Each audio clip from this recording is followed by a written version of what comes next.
El Economista Televisión.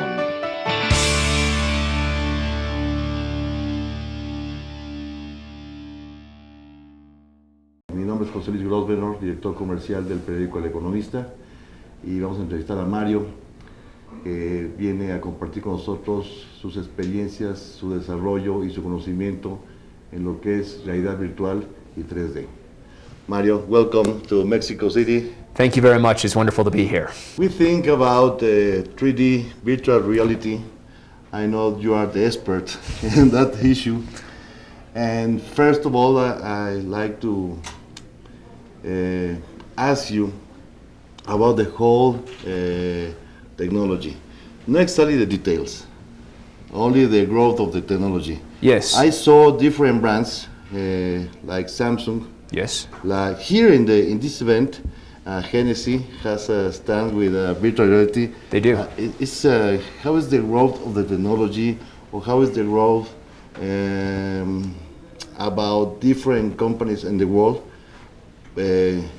buying this technology? I don't know. Yeah, so there's lots of exciting things happening. A virtual reality is technology that places a person in a virtual or a 3D world. So you can be sitting here in Mexico City, but in your mind, you're actually someplace in Hong Kong, or you're standing at the top of the Empire State Building. This creates tremendous opportunities for travel and luxury brands. A lot of the investment and content creation right now is happening in video games, as often happens when new technology launches. The geeks and the video gamers sort of take it mainstream. But luxury brands, like you said, Hennessy here at this conference, lots of different hotel groups, real estate groups, luxury brands are taking it to tell their brand story in virtual reality. So imagine what it's like to see the history of a luxury brand all the way from 1850 to today. You can see those sorts of things through virtual reality goggles, which you can't experience in the offline real world. So there are tremendous opportunities. I remember a few years ago, well, a lot of years ago, some kind of devices or virtual reality. But I remember also that that kind of devices is forget the technology or forget the activation. Yeah. About this kind of technology. But 2 years ago, today, yes, it's finally tipped. In technology terms, we say it's crossing the chasm. There's this model of when a technology is very early stage, it either moves into the mainstream because it's ready and it has enough investment behind it, or it fails. And virtual reality several times has tried to make it, and it hasn't. It was this event in 2014 where there was this 17-year-old person from Laguna Beach, California, and he came up with this company called Oculus, which was the first virtual reality technology that really made it accessible. You could put on a set of goggles and you felt like you were there. There was no motion sickness. It felt very real. And Facebook bought his company in 2014 for $2 billion US, and that started this race where Facebook and Samsung and Sony and Google and Microsoft are all pouring lots of money now to create the infrastructure that's needed for brands now to create these experiences. So it's very exciting. How do you think about the people to accept this kind of technology, and I'll reformulate the question. In which countries the people is accepted more the 3D and virtual technology? Yeah. In what kind of cities, what kind of socioeconomic level? Do you have the data about that? We have some anecdotal data. So as you'd expect, the U.S. is accepting it very well because lots of investments being made there. The Silicon Valley is there. So the U.S. is usually a strong country to embrace new technology. The other place where we see it really taking off is Asia Pacific and the Asian continent in general. Perhaps because Japan and Korea are very sort of tech-forward countries, but also Samsung and Sony are two of the companies making large investments, so we see it doing well there. But also in China. China, the biggest market in the world. Biggest market, yes. there are companies, both online video companies and hardware manufacturers, that are beginning to create virtual reality. So I think it has broad appeal. We've done tests in markets in Europe, we've done tests in Latin America, we've done tests in Asia, and generally speaking, people seem to warm up to it, but it's the countries where sales are very, very high in terms of virtual reality content and head-mounted displays, the virtual reality goggles, are the US and in Asia Pacific. Okay.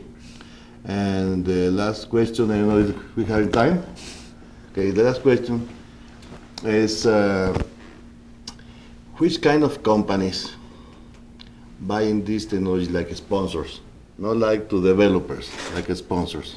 To sponsor the content? Like, no, to sponsor, what kind of company like Hennessy to buying, what kind of sectors of the different company like wines company, like travel company, like car company, who is the most important company to sponsor that kind of technology? We think it's extremely logical for travel and real estate brands to embrace virtual reality, because you can take someone to a hotel and, for example, help them decide whether they want to stay in the highest end suite or the lowest end room category. If I can see what it's like to be in the hotel before I go, it sets my expectations as a consumer and helps me make that purchase decision.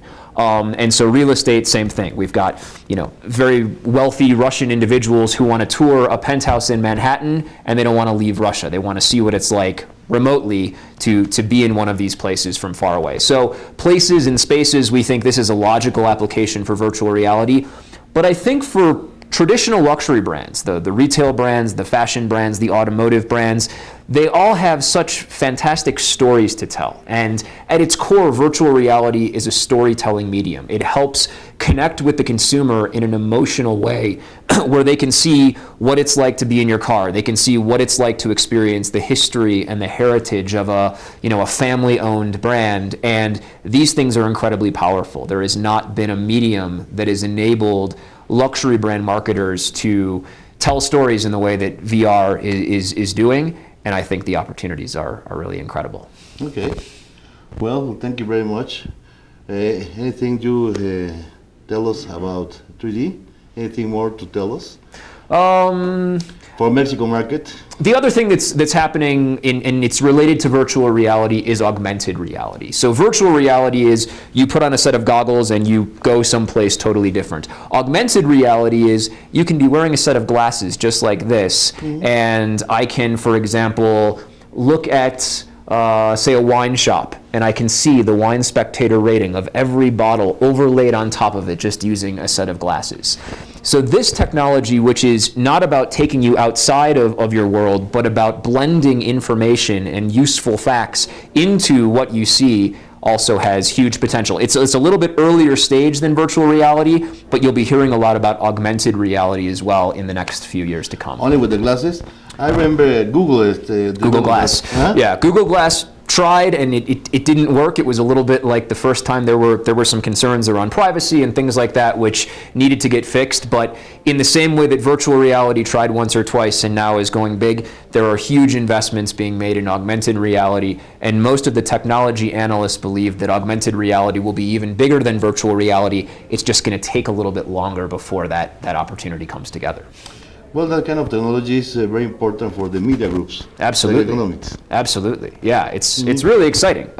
So virtual reality, augmented reality, it's the new reality. Well, the time is, sorry for time, but thank you very much.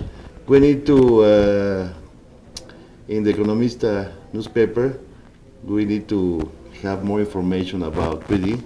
Yes. I need to talk about with you a lot of things more. Anytime. Gracias. Thank you very much. Gracias. Yeah.